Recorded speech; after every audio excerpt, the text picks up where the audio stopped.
Olá, tudo bem? Estamos começando mais um momento onde vamos estudar a palavra de Deus e a gente já quer, eu na verdade quero estender o meu boa noite, uma boa tarde ou bom dia, independente de quando você está vendo esse vídeo.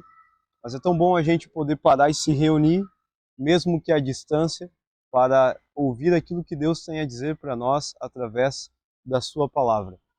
Hoje a gente vai estudar um texto bem conhecido, mas extremamente importante também, que está presente no livro de Isaías.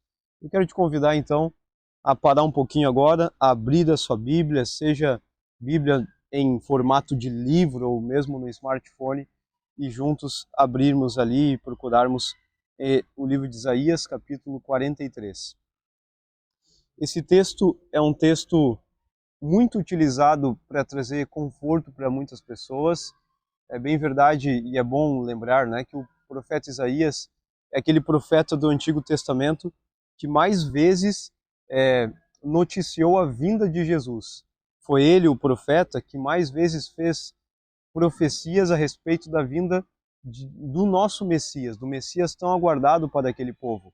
São inúmeras profecias que ele fez ao longo da sua trajetória como profeta no povo de Israel, e essas profecias se cumpriram em Cristo Jesus.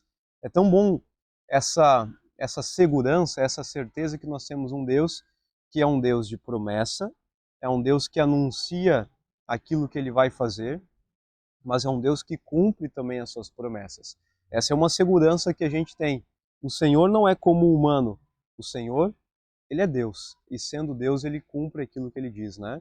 Bom, Isaías capítulo 43, eu creio que você já abriu. Então, antes de a gente ler juntos aqui essa passagem, eu convido você a ter uma palavra de oração nesse momento. Querido Deus, muito obrigado, Senhor, porque estamos parando um pouco as nossas atividades para estudarmos aquilo que o Senhor tem a dizer para nós neste momento. Que o Senhor possa, por favor, falar ao nosso coração através dessa reflexão simples da palavra que faremos. Em nome de Jesus. Amém. Livro de Isaías, então, capítulo 43, a partir do primeiro verso, diz assim: Mas agora, ó Jacó, ouça o que o Senhor tem a dizer. Ouça o Senhor que o criou, ó Israel. Assim diz aquele que te formou. Não temas, pois eu o resgatei. Eu te chamei pelo meu nome, e você é meu. Quando passares pelas águas profundas, eu estarei ao seu lado. Quando atravessar rios, você não se afogará. Quando passar pelo fogo, não se queimará, e nem as chamas lhe farão mal algum, porque eu sou o Senhor seu Deus, o Santo de Israel, o seu Salvador. Eu dei o Egito como resgate por sua liberdade. Em troca de você, dei Etiópia e Sebá. Outros foram entregues em seu lugar. Troquei a vida deles pela sua, pois você é precioso para mim e é honrado, e eu o amo muito. Esse texto bíblico aqui, ele comenta, ou ele apresenta para nós, essa mensagem que Deus tinha para o povo dele, o povo de Israel.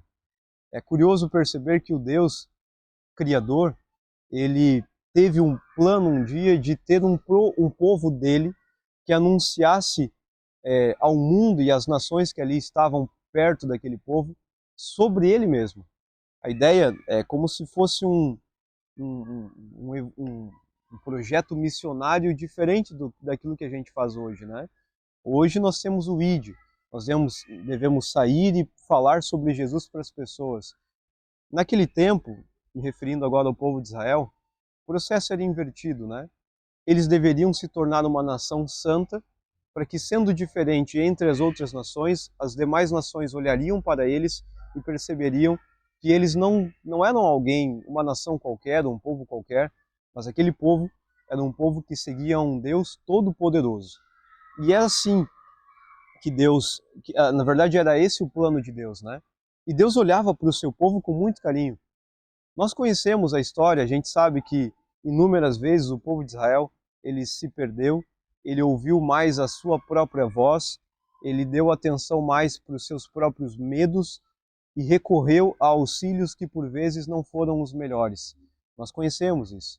Mas mesmo assim, o texto bíblico diz que a misericórdia do Senhor ela era muito grande, ao ponto de ter paciência com aquele povo, amar aquele povo e querer trazer aquele povo de volta. Bom, o texto que a gente leu aqui, nós temos Isaías sendo boca de Deus, falando para aquele povo, Deus falando para aquele povo através do profeta Isaías. E aqui tem umas passagens bem bonitas que são utilizadas para trazer conforto para as pessoas, às vezes, né? Como essa que eu li. Se você passar por águas profundas, eu vou estar ao seu lado. Se você passar pelo fogo, você não se queimará, e dentre outras. Porém, a reflexão que eu trago nesse momento aqui para vocês, ela está presente mais ali no versículo 1º, o primeiro versículo do capítulo 43. Porque para mim me chama muita atenção quando Deus ele se refere ou se dirige ao povo dizendo: ó Jacó. Nós sabemos que o povo ele tinha um nome, o povo se chamava povo de Israel. Só que Deus ele olha para este povo chamado Israel e diz: eu te conheço, ó Jacó. Isso para mim pelo menos é muito curioso, porque da onde que vem o nome do povo de Israel? O nome do povo de Israel vem do personagem bíblico chamado Jacó, parente de Abraão, parente de Isaac. Esse personagem ele faz parte da trinca patriarcal, poderia dizer assim. E ele é extremamente importante para a história bíblica. A história diz que um dia Jacó teve um conflito com o sogro, um conflito com o irmão, e ele lutou com Deus. Na luta que ele teve com Deus, ele pede desesperadamente para que Deus o abençoe. E nesse clamor, nesse contexto todo de pedido de bênção, Deus o abençoa sim, mas Deus dá a ele um novo nome. A partir daquele momento, Jacó não tinha mais o nome Jacó. A partir daquele momento, daquela noite de luta, né, contra Deus, Jacó agora se chama Israel, o homem que lutou com Deus e venceu. A gente conhece também a história e sabe que as 12 tribos de Israel, elas saem dos filhos do personagem bíblico Jacó. Então esse povo que foi libertado ali por Moisés do Egito, esse povo que peregrinou 40 anos, esse povo que entrou na terra prometida, esse povo se chama Israel. Só que vem Deus, e aqui no capítulo 43 do livro de Isaías, e se dirige ao povo chamando de Jacó. Bom, aqui a gente pode tirar algumas lições, né? Eu acho que uma primeira lição que a gente pode tirar é que quando Deus ele se dirige ao povo chamando de Jacó, e aí ele fala que eu te formei, eu te resgatei, eu te chamei pelo seu nome, porque você é meu. É como se Deus lembrasse ao povo naquele momento que aquele povo que ali estava era um povo dele. É como se traz uma ideia de posse, né? A ideia de posse. Então, se Deus é dono daquele povo, se aquele povo é dele, essa posse, ela envolve a proteção. E quando a gente se sente protegido, nós sentimos também dentro do nosso coração a segurança. E tão bom é a gente saber que nós pertencemos a um Deus que nos ama, que nos protege, conhece os nossos passos. Isso traz para nós segurança. E essa é uma mensagem que eu deixo para ti também nesse momento. Você tem um Deus que é o seu Deus. E você pertence a esse Deus. Que você tenha com essa mensagem, com essa verdade, que você tenha no teu coração a segurança de pertencer a esse Deus. Bom, uma outra lição que eu poderia tirar aqui é que quando a gente lê na Bíblia Deus se dirigindo ao povo de Israel como sendo Jacó, aqui ele está deixando claro para o povo que ele conhecia muito bem quem era aquele povo lá. Ah, vocês são um povo de Israel? Sim, vocês são um povo de Israel. Mas vocês também são um povo Jacó. Porque eu conheço vocês. Eu sei de onde vem o nome de vocês. Ah, vocês têm aí seus grandes feitos, já ficaram muito tempo no Egito, ficaram muito tempo no deserto, já conquistaram uma terra que mana leite e mel, tá tudo certo. O seu histórico de conquistas é maravilhoso. Só que eu conheço de onde vocês vieram. Eu sei de onde vocês vieram. Eu conheço a origem de vocês. Vocês vieram de um personagem, de um filho que é meu, esse filho chamado Jacó. Inclusive, foi eu quem mudei o nome dele para Israel. Quando eu vejo esse texto na Bíblia, Deus se dirigindo ao povo de Israel pelo nome Jacó, me faz lembrar que Deus ele conhecia, claro, esse povo, mas se Deus ele conhecia aquele povo, Deus também me conhece, mas me conhece por completo. Hoje eu sou pastor aqui na cidade de Blumenau, sou pastor do Colégio Adventista de Blumenau, e eu falo para alguém que de repente tem um cargo também, quem sabe na igreja, tem uma profissão, tem, quem sabe, uma função em algum outro contexto, e por vezes é muito fácil para nós a gente se esconder atrás de funções. É fácil para nós se esconder atrás de cargos também. Quando a gente demonstra a nossa vulnerabilidade, às vezes a gente fica com medo, na verdade a gente fica com medo às vezes de demonstrar a nossa vulnerabilidade, porque não sabe o que os outros vão fazer com a nossa vulnerabilidade, né? A gente é frágil por vezes. Então, é mais fácil, em determinados contextos, em determinadas ocasiões, a gente se esconder por detrás daquilo que a gente gostaria que fosse reconhecido, né? Por trás de funções, por trás de uma profissão, por trás de um cargo e por aí vai. Só que quando eu vejo Deus olhando para aquele povo, um povo já com um bom histórico de conquistas, e chamando aquele povo de Jacó, fica claro que Deus conhecia cada detalhe da vida deles. Assim também, o nosso Deus, ele conhece a nossa origem e conhece cada detalhe da nossa vida também. Você não fique achando suficiente se esconder atrás daquilo que você tem como conquista, né? Atrás das suas habilidades, atrás das suas boas características, mas que você lembre-se que você tem um Deus que te conhece por completo. Por detrás de um pastor, por detrás de um grande pregador, por trás de um grande cantor, de uma grande cantora, por detrás de um cargo na igreja, de um ancião, de uma anciã, Deus lá do seu trono, ele olha para esses cargos e ele sabe qual é o ser humano que está por detrás deles. Quando eu falo isso, é como se fosse um apelo para que a gente viva mais autenticamente, sabe? Para que a gente viva mais sinceramente. O mundo, ele padece, aliás, eu até coloco diferente, o mundo ele está carente de pessoas que sejam sinceras, de pessoas que sejam verdadeiras e pessoas que sejam autênticas.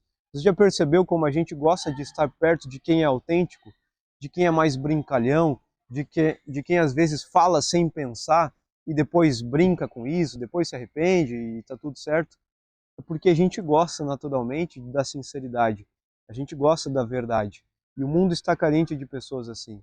E eu entendo que no momento que a gente perceber que nós devemos ser sinceros, autênticos e verdadeiros, Deus vai nos usar com mais poder. Eu entendo assim. Deus vai nos usar com mais poder no momento que a gente agir e ser verdadeiros. Nós formos verdadeiros. Deus te abençoe nesse contexto também. Bom, para completar, quando Deus ele chama Jacó, ou melhor, quando Deus ele chama Israel pelo nome de Jacó, é como se Deus ele fizesse ali para aquele povo um lembrete, né? Um lembrete da origem de tudo, né? Eu conheço você, conheço cada detalhe da vida de vocês, ó povo de Israel. Eu sei de onde vocês vieram. E eu imagino que quando Deus ele fala isso, né? Ó Jacó, ouve aquilo que eu tenho a dizer. É como se ele resgatasse a história daquele próprio povo e mostrasse para eles que no momento em que ele lutou com Jacó e transformou a vida dele e abençoou Jacó e mudou o nome dele, é como se Deus ele estivesse ali recriando o seu próprio filho. O filho Jacó, o seu filho, aquele patriarca tão importante, ele teve uma recriação. Deus ele criou novamente uma vida dele, uma vida para ele. Transformou por completo o seu coração. Ele já não é mais o Jacó, o enganador, mas agora Jacó é o homem da bênção, o homem que esteve perante o Senhor, o homem que lutou contra Deus e foi abençoado por Deus. Quando Deus ele se dirige ao povo de Israel como Jacó, é como se ele estivesse lembrando o povo qual é a origem dele. Quando a gente para pensar, me desculpem, um pouquinho na nossa origem, a nossa origem não é simplesmente da onde a gente veio, qual é o bairro que a gente se criou, a cidade que a gente nasceu, o hospital, ou mesmo o nosso pai e a nossa mãe. Mas a nossa origem, ela é uma origem pensada por Deus, né? Nós somos seres humanos, criados e formados à imagem e semelhança de um Deus vivo. Quando a gente lembra que nós somos filhos de Deus, do nosso Deus vivo, nosso Deus criador, é como se a gente resgatasse também a nossa verdadeira identidade. Nossa identidade, com o passar dos anos, ela foi confundida com o pecado. Devido ao pecado, nós temos uma imagem que foi manchada e corrompida. Mas quando nós pensamos em Deus e pensamos num Deus criador, nós relembramos quem nós somos. Nós relembramos que nós somos filhos de um Deus que nos transforma a cada dia e que nos pode transformar também, que pode nos transformar também no dia de hoje. Portanto, meus queridos, que você possa, quando se deparar com esse capítulo tão importante, que é o capítulo 43 do livro de Isaías, que você possa lembrar que Deus ele teve um plano muito especial para aquele povo. Só que em algum momento aquele povo se perdeu e aquele povo precisava acordar para a realidade. E uma das maneiras didáticas que Deus usou para acordar aquele povo para a realidade, para que o povo voltasse a enxergar Deus, foi relembrar qual era a origem daquele povo. Por isso ele se dirige ao povo de Israel como sendo Jacó. Talvez hoje você também precisa revisitar a sua origem. Talvez hoje você também precisa relembrar um pouquinho de quem você é filho, que você pertence a um Deus todo-poderoso e que tem um plano muito especial para a tua vida também. Eu quero nesse momento orar por ti, eu quero pedir uma bênção sobre você e sobre a sua família, e que você possa lembrar, por favor, que assim como aquele povo de Israel tinha uma origem especial, você também tem uma origem muito especial e muito importante. Convido você a fechar os olhos agora e ter uma palavra de oração nesse momento. Querido bom Deus, obrigado, Senhor, porque o Senhor, através da Bíblia, nos mostra que nós temos um plano feito por Ti. Que o Senhor possa abençoar a nossa vida e que, se for necessário, ajude-nos a revisitar a nossa origem para lembrarmos de quem nós somos filhos. Por favor, abençoe a nossa vida. Nos dê um bom momento juntos ao Teu lado e nos encoraje a viver essa experiência de unidade contigo todos os dias. Em nome de Cristo Jesus. Amém.